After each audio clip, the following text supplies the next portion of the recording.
Students, তোমরা যারা গৌরবঙ্গ ইউনিভার্সিটির আন্ডারে সেকেন্ড সেমিস্টারে ছাত্রছাত্রী আছো এবং তোমাদের ইংলিশ সাবজেক্টটা মাইনর কোর্স হিসেবে আছে, আজকের ক্লাসটা তোমাদের জন্য খুবই গুরুত্বপূর্ণ। আজকের ক্লাসে আলোচনা করব তোমাদের লিটারেচার অ্যান্ড পলিটিক্স যে পেপারটা আছে, অর্থাৎ তোমাদের ইংলিশ মাইনর। দেখো, পেপার কোড হচ্ছে ENG IDC MN 201। এই পেপার অনুযায়ী তোমাদের কিন্তু পরীক্ষা হবে। টোটাল হচ্ছে তোমাদের 50 মার্কের। 10 মার্ক তোমাদের হচ্ছে ইন্টারনাল অ্যাসেসমেন্টের জন্য থাকবে, এবং মান 5 এবং মান হচ্ছে 10 মার্কের ইম্পর্টেন্ট, অর্থাৎ তোমাদের সিলেবাস অনুযায়ী বিগত বছরের প্রশ্ন এবং আমার অভিজ্ঞতা সব মিলিয়ে তোমাদের এই সাজেশনটা তৈরি করা হয়েছে। এবং যেগুলো বেশি ইম্পর্টেন্ট সেগুলোতে কিন্তু হাইলাইট করা আছে ইম্পর্টেন্ট প্রশ্নগুলো। যেগুলো বেশি স্টার মার্ক দেওয়া সেগুলো হচ্ছে সবচেয়ে বেশি ইম্পর্টেন্ট।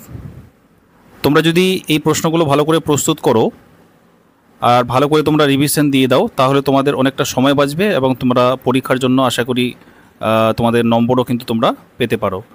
তাহলে দেখো, প্রথম যে মডিউলটা আছে আমি আলোচনা করছি। প্রথম মডিউলটা হচ্ছে, তোমরা দেখে নাও, এখানে 5 মার্কের প্রশ্নগুলো। এখানে মোট 7টি প্রশ্ন আছে। এখানে দেখো, এই 7টি প্রশ্ন আছে। আমি তোমাদের ইম্পর্টেন্ট প্রশ্নগুলো ভালো করে তোমাদেরকে আমি ফার্স্টের মধ্যে তোমাদের আমি বলে রাখবো। তোমরা দেখে নাও, এখানে এই যে 7টে প্রশ্ন, এখানে 7টে প্রশ্ন ভালো করে তোমাদের পড়তে হবে, ঠিক আছে? 5 মার্কের, মান 5-এর জন্য।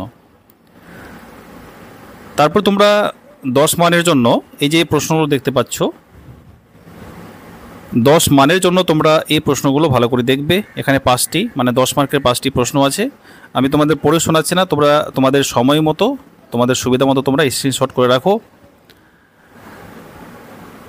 তারপরে মডিউল 2 নোবেল কান্থাপুরা রাজারাও এর এই যে টেক্সটগুলো, এখানে মান 5-এর জন্য। Who is the narrator of Kanthapura, এই প্রশ্নটা ইম্পর্টেন্ট আছে। তারপরে তোমরা পড়বে সবথেকে মোস্ট ইম্পর্টেন্ট এই যে 4 নম্বরটা, what is the central theme of Kanthapura, which village is depicted in Kanthapura. মানে এই 5টের মধ্যে তোমরা অবশ্যই কিন্তু যে কোনো একটা প্রশ্ন তোমরা পরীক্ষা কিন্তু অবশ্যই কমন পাবে। তারপর মান 10-এরগুলো দেখে নাও। এই যে discuss the theme of nationalism Kanthapura, এটা মোস্ট ইম্পর্টেন্ট।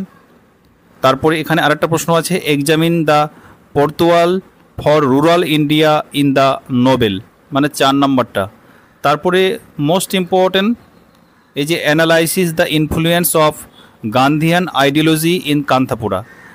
তার মানে এখানে সর্বমোট এখানে 5টি প্রশ্ন আছে। এই 5টির মধ্যে আমি তোমাদের ইম্পর্টেন্টগুলো বলে দিলাম।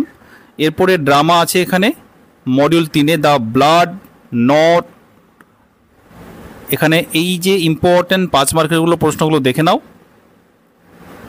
এখানে সবথেকে মোস্ট ইম্পর্টেন্ট 1 থেকে 4, 2, 3 এবং 4, ঠিক আছে? তোমরা তোমাদের সুবিধা অনুযায়ী স্ক্রিনশট করে রাখো। আর একটা কথা তোমাদের বলার, শেয়ার করার আছে তোমাদের উদ্দেশ্যে, সেটা হলো তোমরা যারা এই পেপারের স্টাডি মেটেরিয়াল তোমরা পারচেস করতে চাইছো ইংলিশ মাইনরের, তাহলে তোমরা অবশ্যই স্ক্রিনে দেওয়া নম্বরটিতে যোগাযোগ করো। তোমরা এই স্টাডি মেটেরিয়ালের সাজেশনটা তোমরা পেয়ে যাবে। অর্থাৎ তোমাদের পরীক্ষা পরশুদিন আছে, তোমরা অবশ্যই আজকে যোগাযোগ করলে তোমরা কিন্তু পেয়ে যেতে পারো, ঠিক আছে? তারপরে যে এখানে 10 মার্কের প্রশ্নগুলো আছে দেখে নাও, মোস্ট ইম্পর্টেন্টগুলো আমি তোমাদের বলে দিচ্ছি। ইম্পর্টেন্টগুলো 1 নম্বরটা, 2 নম্বরটা এবং 3 নম্বরটা সবচেয়ে বেশি ইম্পর্টেন্ট। তারপরে মডিউল 4-এ তোমরা পড়বে শর্ট স্টোরিজ অ্যান্ড পোয়েম। এখানে টেক্সটের জায়গায় হারথিক্স, এই যে still smell of milk, Nabaneeta কাঙ্গো, এই যেটা আছে, এগুলো তোমাদের স্টোরি, মানে এগুলো তোমাদের গল্প দেওয়া থাকবে। এই পোয়েমগুলো তোমাদের কিন্তু পড়তে হবে। তোমাদের কাছে যদি বই থাকে, তাছাড়া তোমাদের কাছে বই নাও থাকে, সেটা বইটা আমার কাছে আছে। এই যে এগুলোর যে স্টোরি, মানে গল্প এবং কবিতাগুলো তোমাদের কিন্তু পরীক্ষায় কিন্তু দেওয়া থাকবে। সেখান থেকে তোমাদেরকে টেক্সটগুলো মিলিয়ে কিন্তু লিখতে হবে। তো এই ছিল তোমাদের সাজেশন। তোমরা ভালো করে পড়ো এবং তোমাদের পরীক্ষা সকলের ভালো হোক।